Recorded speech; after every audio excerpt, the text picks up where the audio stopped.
My fiancée admitted she accepted her ex's proposal 2 weeks ago while we were planning our wedding, so I calmly returned her engagement ring and changed the locks. 2 months later, she called hysterically because her perfect match was already married with kids. I never imagined I'd be sitting across from my fiancée at our favorite Italian restaurant, watching her nervously twirl pasta she wasn't eating, knowing my entire future was about to implode. Madison and I had been together for 4 years, engaged for 8 months, deep into planning our September wedding at a waterfront venue in Seattle. I'm Nathan, a software developer, 29, the kind of guy who color codes his calendar and enjoys debugging code at 2 a.m. Madison worked in marketing at a tech startup, ambitious and social in ways that balanced my introverted nature. We fit together, or so I thought until that Tuesday evening when she cleared her throat 3 times before speaking. "Nathan, I need to tell you something, and I need you to just listen," she said, voice shaking. I set down my fork, watching her face cycle through guilt, fear, and something that looked almost like excitement. I ran into Connor at the tech conference in San Francisco 2 weeks ago. Connor, her college ex-boyfriend, the one she'd barely mentioned in 4 years. My stomach tightened because people don't lead with that unless it's going somewhere bad. We started talking, just catching up, and it was like no time had passed. He understood things about me I'd forgotten, things about who I was before I became this person who plans everything and worries about metrics. She was talking faster, words tumbling out rehearsed. We met for coffee the next day, then dinner, and Nathan, I felt alive in ways I haven't in years. He proposed at the Space Needle during what was supposed to be a closure meeting, and I said yes. The restaurant noise faded. "You said yes," I repeated, looking at the engagement ring I'd spent 3 months' salary on. 2 weeks ago, while we were confirming our wedding venue and finalizing the guest list, you got engaged to someone else. "I know how this sounds," Madison said, tears forming. "But Connor and I have this connection, this intellectual chemistry that's different." My dad even said after meeting him that Connor was more my intellectual equal, someone who really challenges me. I should have felt rage, should have made a scene. Instead, odd calm settled over me, the focused clarity I get debugging complex code. "Give me your hand," I said quietly. Madison looked confused but extended her left hand. I gently removed the engagement ring and placed it in my jacket pocket. "You have 48 hours to move out of the loft. I'll stay at my sister Jennifer's until Friday. After that, locks get changed." "Nathan, wait, we should talk like adults," she said, panic replacing tears. "Handle the deposits, the gifts, the announcements. You should have thought about that before accepting another man's proposal while wearing my ring," I replied, standing and placing 20s on the table. "Talk to your intellectual equal about logistics. I'm sure he'll have brilliant insights." I walked out, hands steady, mind cataloging what needed doing. Call Jennifer, document everything, separate finances, protect myself legally.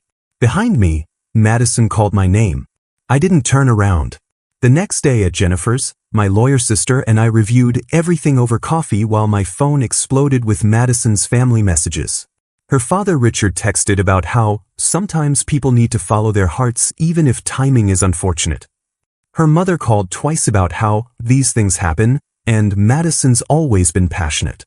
Her brother Tyler messaged, "Dude, this is messed up, but she seems really happy with Connor. Maybe it's for the best." Jennifer snorted, reading over my shoulder. "They're acting like she discovered cosmic truth instead of just cheating. We need to check finances immediately. Someone capable of secret engagements is capable of other things." That night in Jennifer's guest room, I finally let myself feel it. Not dramatic breakdown, but deep aching betrayal mixed with unexpected relief. Madison had shown exactly who she was. I dodged worse than a broken engagement. I dodged a lifetime with someone who could look me in the eye daily for 2 weeks, plan our future, and never mention she'd promised that same future elsewhere. My phone buzzed. "Nathan, please, we need to talk rationally. Connor and I didn't plan this. Sometimes love finds you unexpectedly. You deserve someone who loves you like I love Connor. This hurts now, but one day you'll thank me for being honest." I screenshot it for Jennifer, then blocked the number. Right then, I decided to handle this with methodical precision. Document everything, protect myself legally, walk away from Madison's chaos with dignity intact. I had no idea that 48 hours later, going through our apartment before changing locks, I'd discover evidence transforming hurt into cold, calculating determination to ensure Madison never played victim in our story. Thursday afternoon, I returned to our downtown loft with Jennifer and a locksmith, expecting to just change locks and catalog what Madison had taken. Walking through felt surreal, like touring a museum of an ended life. Her closet half empty, bathroom counter cleared of expensive skincare products. I was maintaining composure until I opened her nightstand drawer looking for spare keys and found a folder labeled Wedding Planning. But it wasn't our wedding inside. Receipts, hotel confirmations, printouts for her and Connor. A custom Omega watch purchased 3 weeks ago for $4,200 with a gift note. For my real future, can't wait to spend forever with you. Hotel receipts from Portland, 2 separate weekends when she'd claimed girls' weekends with college friends. Romantic restaurant reservations, wine tastings, couples spa packages. All paid from our joint savings account we'd been building for our Japan honeymoon.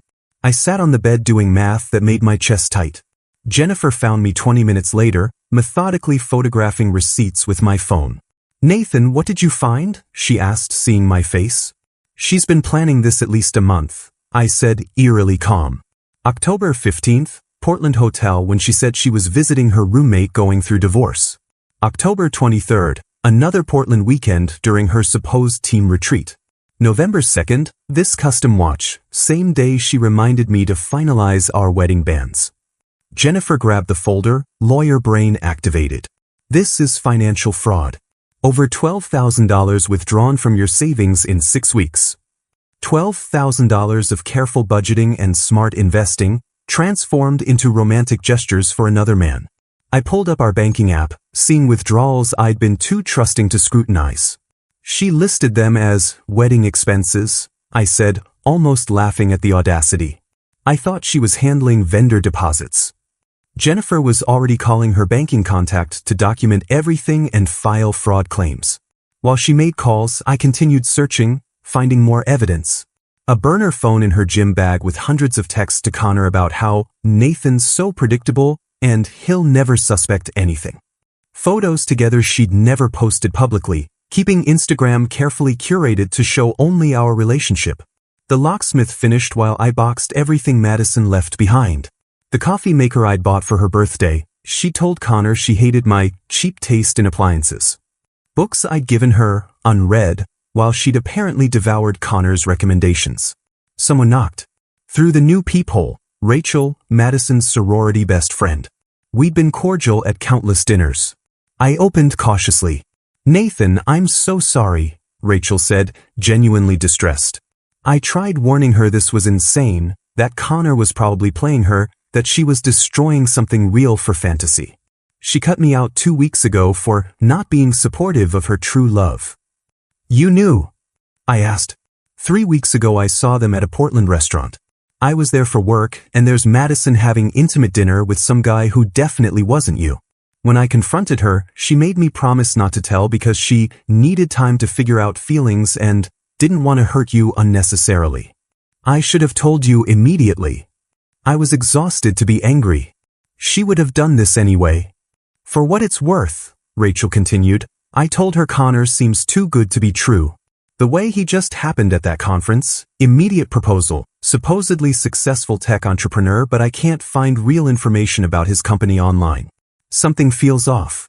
Madison called me jealous and toxic when I suggested she verify his background. That caught my attention. Rachel showed me her research. Connor's digital presence was oddly minimal for someone supposedly in tech leadership. "I think he might be running some con," Rachel said. But Madison's desperate to believe this intellectual soulmate fantasy. Her parents encourage it because Connor said right things about appreciating their daughter's intelligence. They think you held her back. After Rachel left, Jennifer emerged from calls. Good news, banks flagging those transactions, filing fraud claims. You'll likely recover most since you can prove misuse of joint funds. Bad news, Madison's father called threatening countersuit if we pursue harassment charges. I laughed. Harassment for documenting her theft? Rich people logic, Jennifer shrugged. They're trying to intimidate you into walking away quietly. But I've already filed everything. By Monday, there's legal record of exactly what Madison did. That night at Jennifer's, I felt the weight of everything. Not just betrayal, but premeditation. Madison hadn't made impulsive mistakes. She'd systematically planned leaving while using our shared resources to build her new life, lying daily as we addressed wedding invitations and tasted cakes. My phone buzzed with email from unknown address. Subject: please read this. From Madison: Nathan, I know you're angry and you have every right to be. But you need to understand what Connor and I have is real. It's about finally feeling seen and understood by someone who gets me intellectually. You're good, but we were never really equals. Connor challenges me in ways you never could. I'm sorry I hurt you, but not sorry I found my person. Please don't make this harder. Let's handle this like adults. Also, I need apartment access for my grandmother's china and family heirlooms. Locks being changed is unnecessary and petty. I forwarded to Jennifer. Note how she's more concerned about china than the $12,000 she stole. Her immediate response: she can get court order for property. I'm getting restraining order if she continues contact. This woman is delusional. Lying in bed, I realized something important. I wasn't heartbroken over losing Madison. I was angry about being fooled, wasting 4 years on someone capable of this deception. But the relationship itself? The future we'd planned? I didn't actually miss it. What I missed was the idea of it, the comfort of having a plan. Without that, I felt unmoored but also, unexpectedly, free. 6 weeks passed in paperwork, lawyer meetings, and rebuilding my life. Jennifer's fraud claim progressed, disputed funds frozen, and I'd moved to a smaller Capitol Hill apartment. Clean slate, no Madison memories everywhere. I was finally sleeping through nights when emails started. First came at 2 a.m. Tuesday from new email address. Subject: I need your help. Against better judgment, I opened it.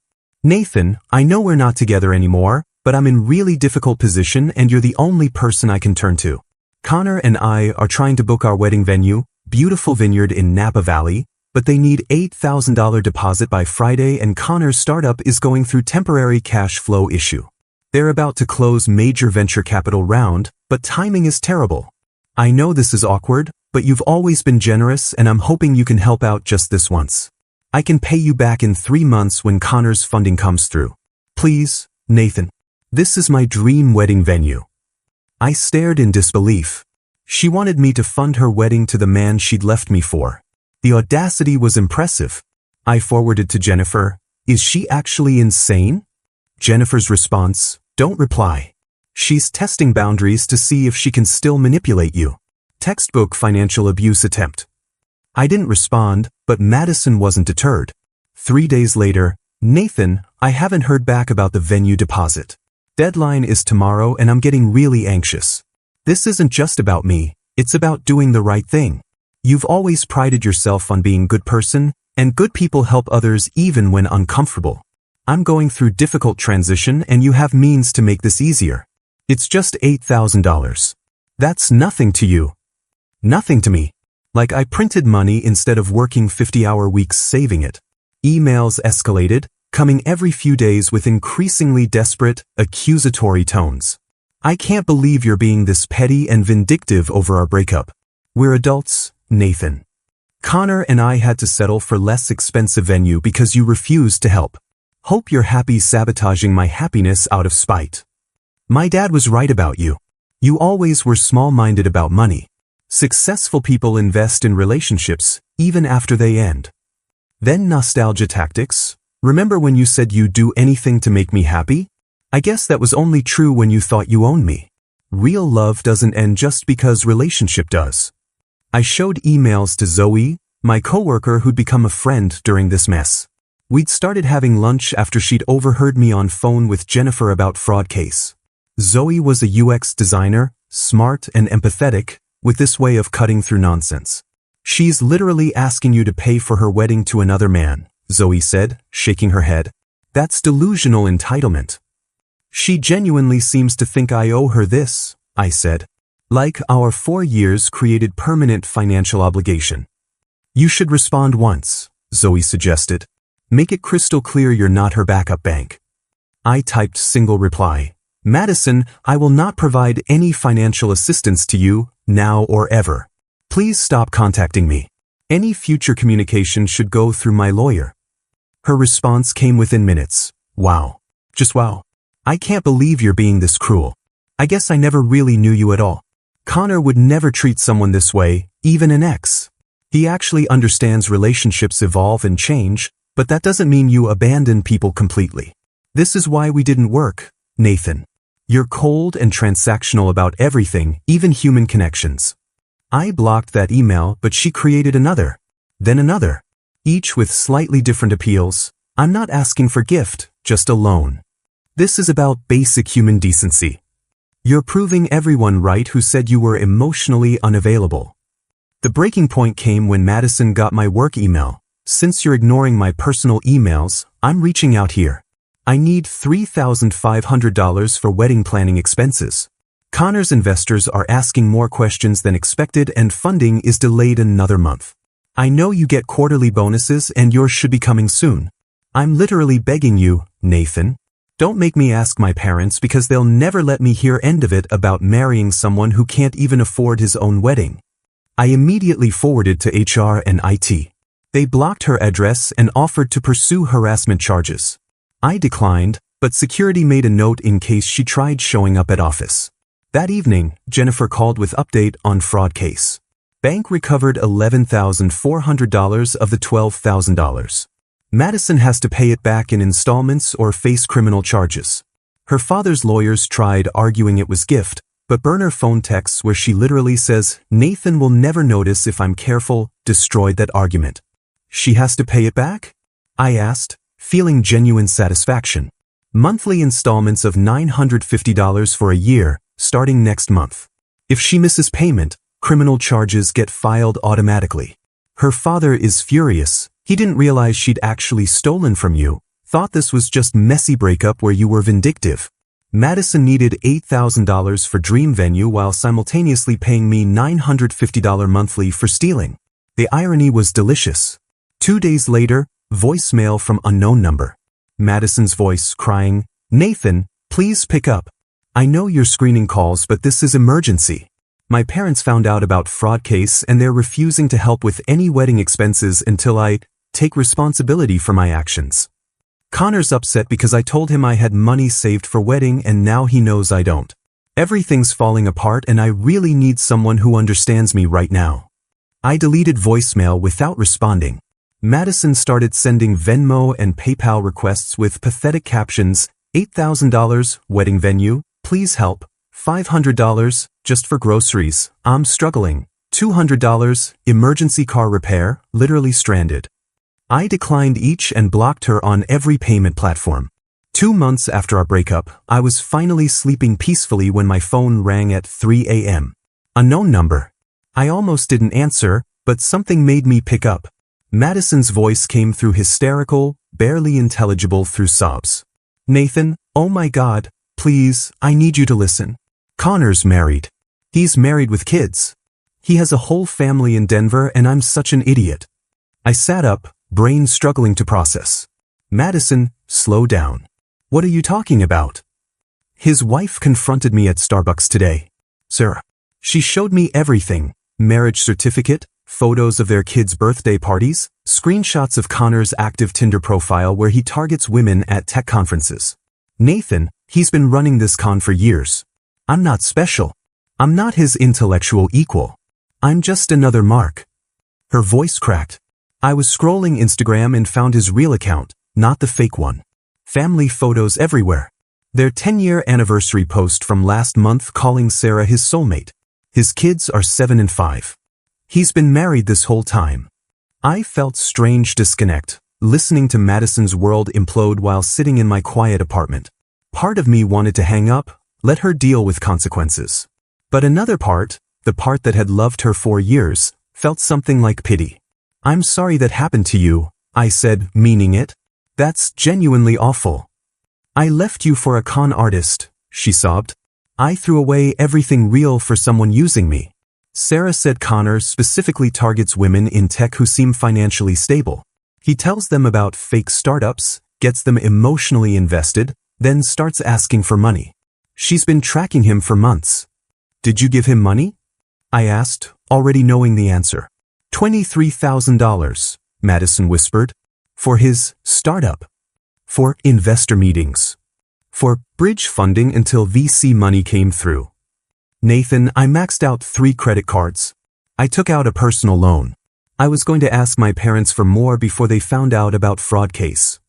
$23,000. More than she'd stolen from me, handed over willingly to a married con artist. The irony was staggering. Sarah said he wasn't even at that tech conference for business, Madison continued. He specifically targets those events to meet women.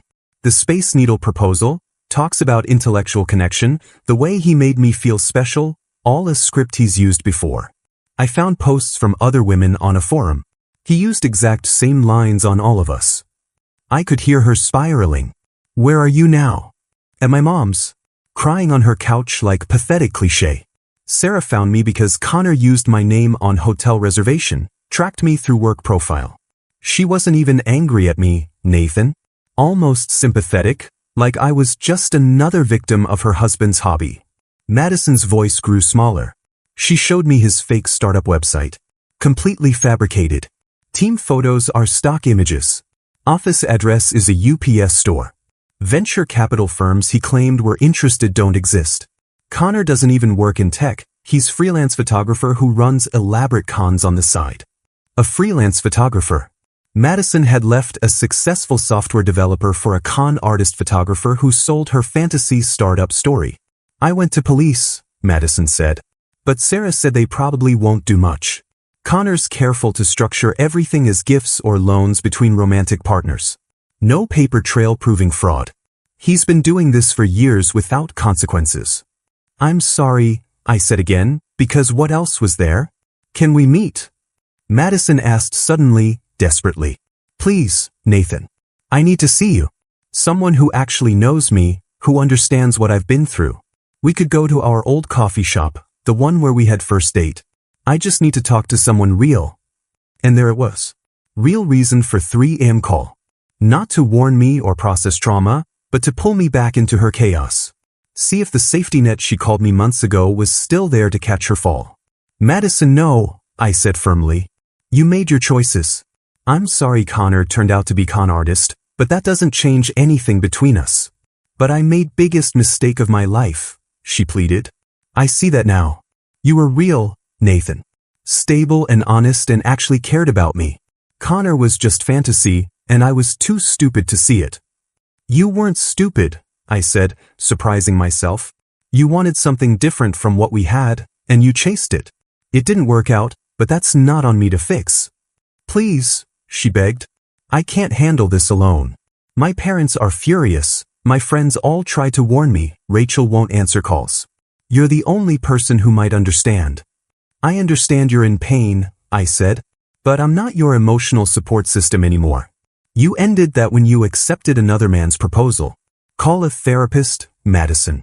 Call crisis line. But don't call me. Nathan, wait. I hung up. Hands shaking, adrenaline pumping. I sat in dark for a long time, processing. Connor was married. Madison had been conned out of $23,000. The intellectual equal, the tech startup genius, the man who supposedly challenged her in ways I never could, fraud running long con on vulnerable women. I should have felt vindicated, should have enjoyed karma. Instead, just felt tired. Madison had destroyed our relationship chasing fantasy, and that fantasy had destroyed her financially and emotionally. No satisfaction in that, just sad recognition that some people learn the hard way. My phone lit up with texts from same number. I know you hate me, but I'm begging you. I have no one else. Please just meet me for coffee. 1 hour. That's all I'm asking. I blocked the number and went back to bed. Whatever Madison was going through, she'd have to navigate without me. I'd been her safety net for 4 years, always there to catch her when she fell. But she burned that net when she jumped, and I wasn't rebuilding it from ashes. Zoe was right, Madison wasn't done. 3 days after the 3 a.m. call, packages started arriving at my apartment. Thai food from our favorite restaurant with note. Remember when we'd order this every Friday? I miss our traditions. I gave the food to my neighbor and threw away the note. Next day, handwritten letter arrived, 5 pages detailing her growth journey and therapy insights. Dr. Peterson says I have attachment issues stemming from childhood instability, which made me susceptible to Connor's manipulation. But recognizing patterns is first step to breaking them. You represented stability, Nathan, and I took that for granted because I'd never experienced real security before. I'm learning to value consistency over excitement. I skimmed the rest, words about gratitude, mistakes, second chances, and filed it with other evidence Jennifer was keeping. Then came the PowerPoint presentation via email. Subject line: Why we're meant to be a data-driven analysis. I opened it out of morbid curiosity. Slide 1. Compatibility metrics, a retrospective. Slide 2. Charts showing our shared values alignment and long-term goal synchronization.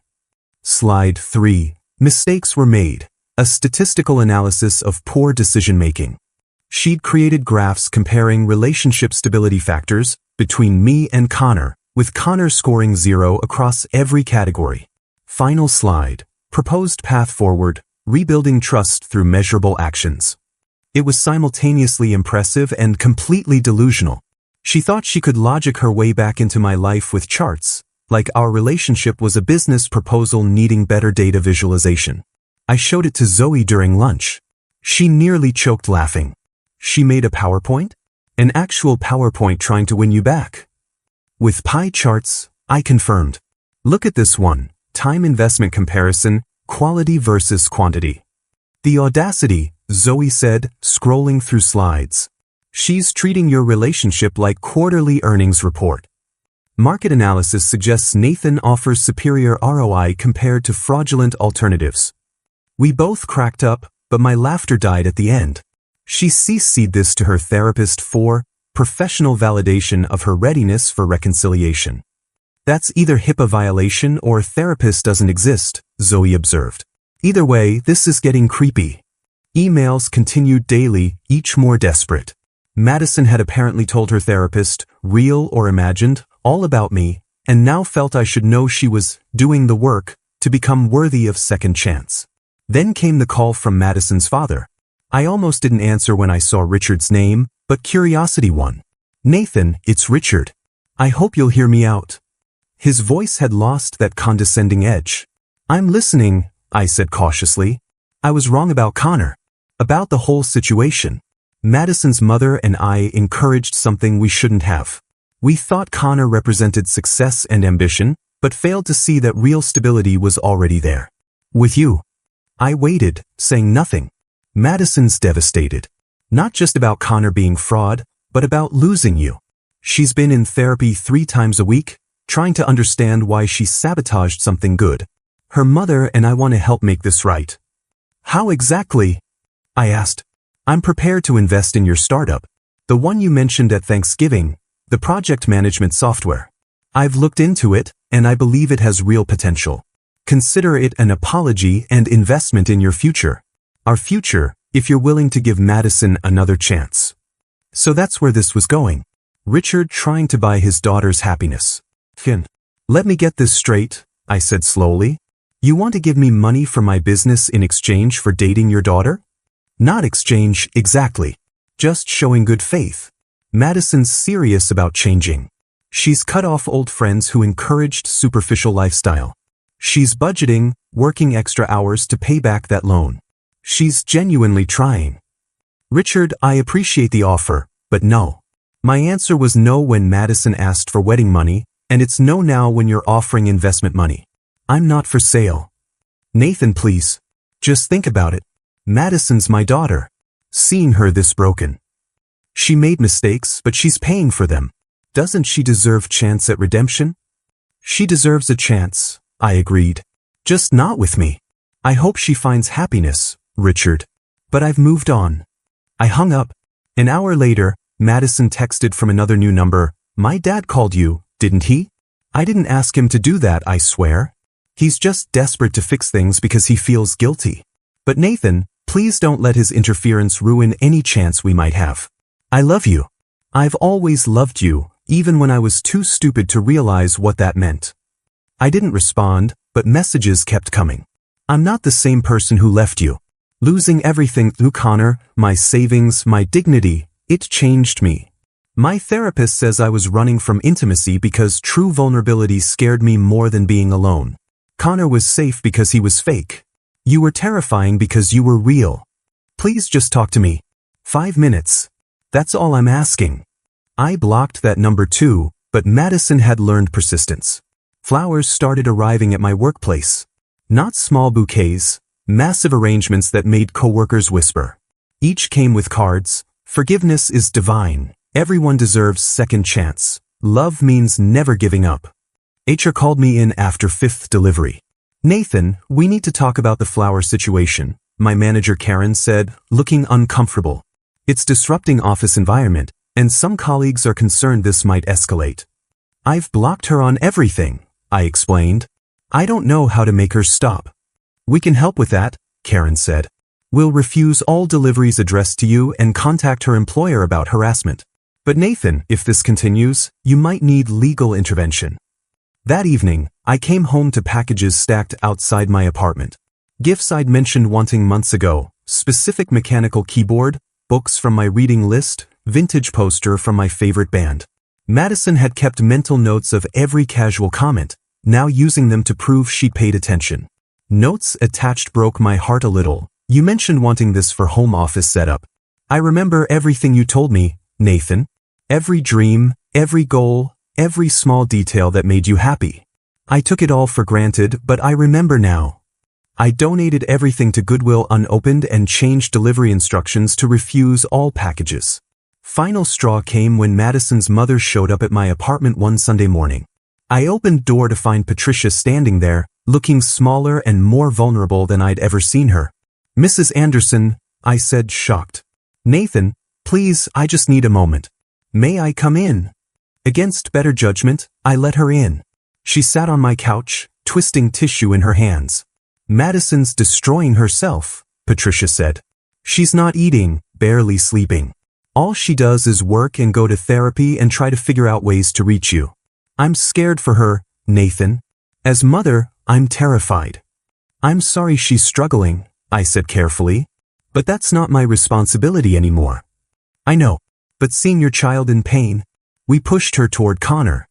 Richard and I thought success meant money and status. We taught her to value wrong things. This is our fault as much as hers. Madison made her own choices, I said. She's adult. She was adult we raised to believe love should look like transaction, Patricia countered. That relationships should elevate social status. When she met Connor, she saw dollar signs and prestige. When she was with you, she saw comfort, stability, things we taught her to take for granted instead of treasure. I didn't know what to say. She's written you letter. Patricia pulled envelope from her purse. She's been working on it in therapy for weeks. Will you at least read it? I took letter but didn't open it. Mrs. Anderson, I hope Madison finds peace and happiness. I really do. But it won't be with me. Please tell her to stop. Stop the gifts, messages, attempts to reach me through family. It's over. Patricia left looking defeated, and I put unopened letter in drawer. 3 weeks later, Zoe invited me to a charity tech gala her company was sponsoring. You need to get out and network, she said. Plus, open bar and I hate going to these things alone. I'd been spending more time with Zoe lately. What started as friendly lunches had evolved into weekend coffee meetups, movie nights, dinners where we split checks without drama. She was easy to be around, sharp and funny without constant need for validation Madison had required. When she asked me to the gala, something shifted. This wasn't just friends attending an event. This was a date, even if neither of us said it explicitly. I showed up in my best suit and found Zoe waiting in the hotel lobby, wearing stunning red dress that made me forget how to form coherent sentences for solid 10 seconds. You clean up nice, she said, smiling. You look incredible, I managed, offering my arm. She took it naturally, and we walked into the ballroom. That's when I saw Madison standing near silent auction tables, wearing the exact dress she'd planned for our rehearsal dinner. Champagne-colored silk that had cost more than my monthly rent. She looked thinner, fragile in ways that had nothing to do with weight. When our eyes met across the room, her face went through shock, hurt, then desperate determination. She started walking toward us, her mother materializing beside her like backup quarterback. Nathan, Madison said, voice trembling. I didn't know you'd be here. Madison, I acknowledged, keeping my arm linked with Zoe's. This is Zoe. Zoe, this is Madison. We've heard about each other, Zoe said pleasantly, offering her hand. Contrast between them was stark. Zoe confident and relaxed, Madison barely holding herself together. Patricia stepped forward, clearly on mission. Nathan, I'm glad we ran into you. Madison has something she'd like to say, and I hope you'll give her courtesy of listening. She's been working incredibly hard on herself these past months. Madison pulled folded paper from her clutch. I know you didn't read my letter, but I've been attending therapy sessions specifically focused on repairing broken trust. Dr. Peterson even wrote letters supporting my readiness for reconciliation. Please, just read it. She tried to hand me the paper. I didn't take it. Madison, I appreciate your working on yourself. That's important. But it doesn't change anything between us. How can you say that? Her composure started cracking. I've done everything right. Taken responsibility, gone to therapy, cut toxic people from my life. I've learned humility, Nathan. I understand value of authentic partnership now. Isn't that what you wanted? What I wanted was partner who didn't get engaged to someone else while planning our wedding, I said calmly. You've grown. That's wonderful. But growth doesn't erase actions. Zoe's presence beside me seemed to register fully then. Madison's eyes went to where Zoe's hand rested on my arm, natural intimacy of how we stood together. How long has this been going on? Madison demanded, voice rising. How long have you been seeing her? That's none of your business, I said. But for the record, unlike you, I actually ended one relationship before starting another. Madison turned to Zoe, desperation replacing anger. You don't know him like I do. You don't know about his morning routines, his weird habit of organizing code by color, how he needs exactly 3 ice cubes in his bourbon. I know every detail of who he is. Actually, Zoe said gently, he uses 4 ice cubes now. People change, Madison. Nathan's not the same person you left either. That simple observation seemed to hit Madison harder than anything else.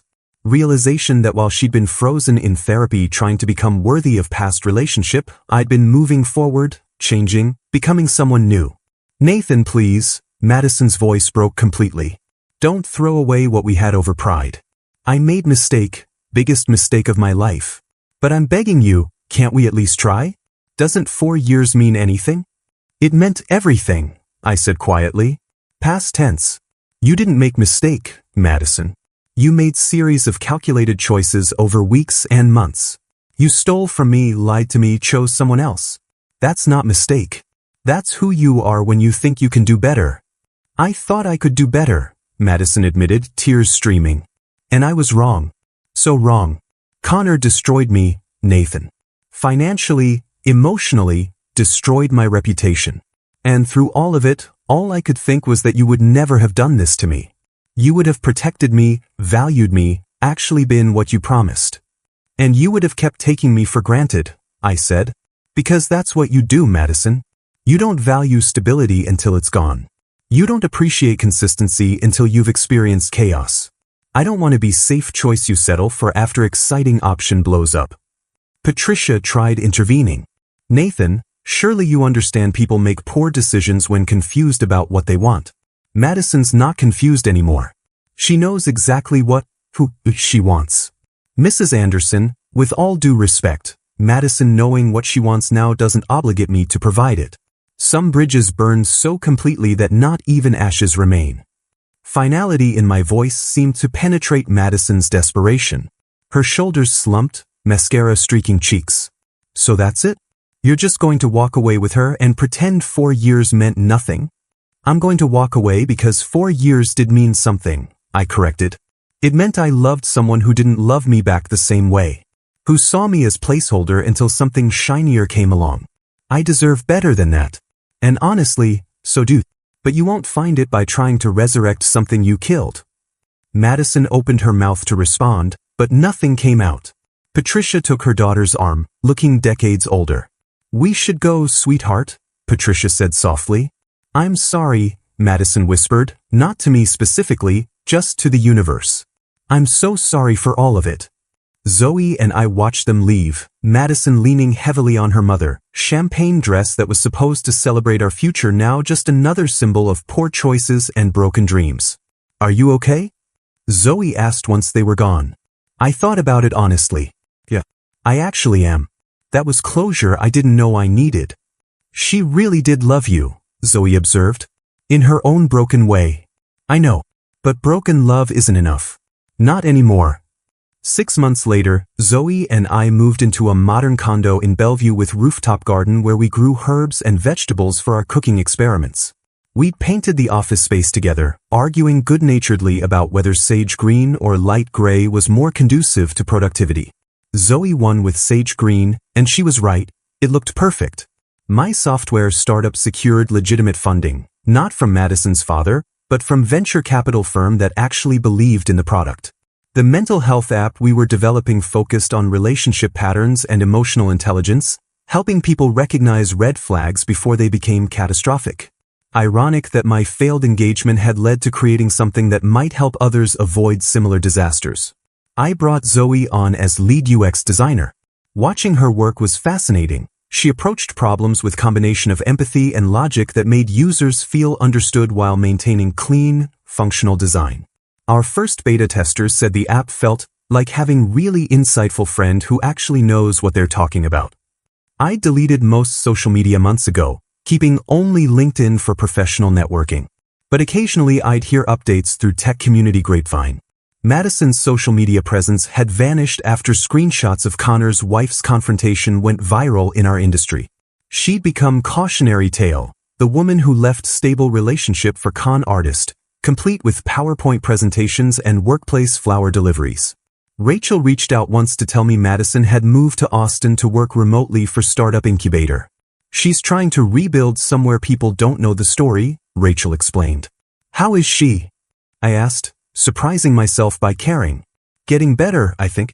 She's in therapy still, actually working on herself instead of trying to become what she thinks someone wants. It's hard watching someone you love learn humility the hardest way possible." I understood that. Despite everything, I didn't wish Madison pain. I just didn't want to be part of her healing journey. One evening in early spring, I was debugging code when my phone buzzed with notification. Email from address I didn't recognize, subject line simply, "Closure." I almost deleted it unread, but something made me open it.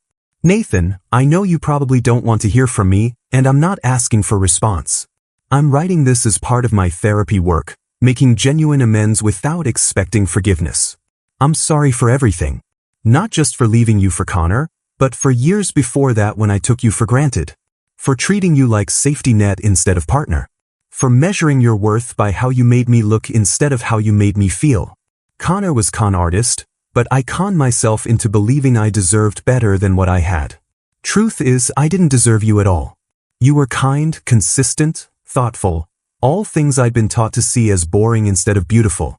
I destroyed something real chasing fantasy, and I have to live with that. I hope you're happy, Nathan. I mean that genuinely. Not bitter. I hope you're happy, people say when they're actually miserable, but real hope that you found what you deserve. Someone who values stability, who appreciates your attention to detail, who understands that love isn't about constant excitement but about showing up every day.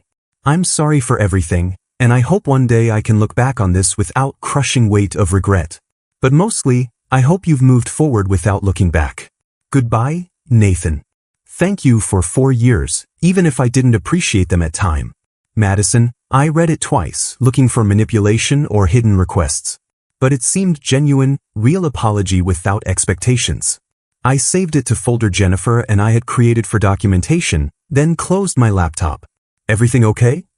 Zoe asked, emerging from bedroom where she'd been sketching new interface designs. Madison sent an apology email, I said.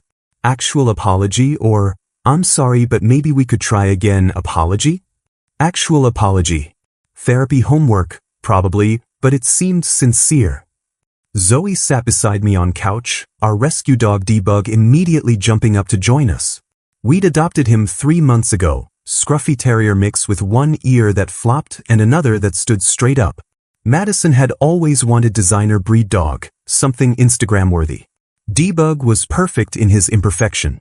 Are you going to respond? Zoe asked. I thought about it honestly. No. She said she didn't expect one, and I think responding would just reopen doors that need to stay closed. She's working on herself, I'm building something new. That's enough closure for both of us. Zoe nodded, understanding without needing explanation. That was the thing about being with someone secure. You didn't have to justify every decision or prove commitment constantly. She just trusted me. We spent next hour working on the app, debug snoring between us, Seattle's skyline visible through our windows. This was what happiness looked like. Not grand gestures or dramatic declarations, but quiet evenings with someone who made ordinary moments feel meaningful. Month later, I ran into Rachel at tech conference. She looked happier, more relaxed. Nathan, I heard about your funding round. Congratulations on app launch. Thanks. How are you? Good. Really good. I got promoted, started dating someone new. Life's been kind. She paused. I should tell you, Madison's doing okay. She's seeing someone in Austin, a teacher. Very different from her usual type, but that seems to be point. She's learning to value different things. I'm glad, I said, meaning it. She deserves to be happy. She does. And so do you. I saw an announcement about you and Zoe getting engaged. Congratulations. I smiled, unconsciously touching ring in my pocket. I was planning to propose that weekend at rooftop garden. Thank you. It feels right, you know?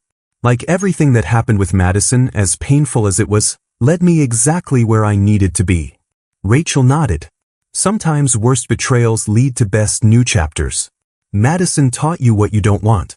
Zoe's showing you what you deserve. After Rachel left, I pulled out my phone and opened email app. Madison's apology was still sitting there, read but never replied to. I thought about sending something back, I forgive you, or I hope you find happiness too, but decided against it. Some stories don't need perfect endings. They just need to end. That weekend, I proposed to Zoe in our rooftop garden, surrounded by herbs we'd planted together. She said yes before I'd finished asking, laughing and crying and calling me idiot for being nervous. Did you really think I'd say no? She asked, examining ring through happy tears. I had whole speech prepared, I admitted. 3 drafts actually. Of course you did, she said, kissing me. That's so perfectly you. I never heard from Madison again. Through grapevine, I learned she eventually married the teacher, had small ceremony in Austin, seemed genuinely content with quieter life than she'd once imagined wanting. She'd found her own version of happiness, and I was genuinely glad. As for me, Zoe and I got married in small ceremony at Bellevue Botanical Garden. Jennifer was my best woman, making jokes about how this wedding actually happened unlike last one I'd planned. Our app launched successfully, helping thousands of couples recognize unhealthy patterns. And Debug learned to ring bell when he wanted outside. Sometimes I thought about that night in Italian restaurant when Madison told me about Connor, how calm I'd felt removing her ring, how clearly I'd seen end of something I'd thought would last forever. At time, it felt like my life was falling apart. Looking back, I realized it was actually falling into place. The greatest revenge wasn't hatred or vindication. It was building something better with someone who actually wanted to be there. It was finding peace not in Madison's downfall, but in my own rise. It was learning that sometimes best thing someone can do is walk away and let you discover what you really deserve. And what I deserved, I found in Sage Green office with women who thought my organizational habits were charming instead of controlling, who valued stability instead of just settling for it, who chose me first and kept choosing me every day. That was real ending, not revenge, not karma, just quiet satisfaction of knowing I dodged bullet, learned from it, and found something infinitely better on other side.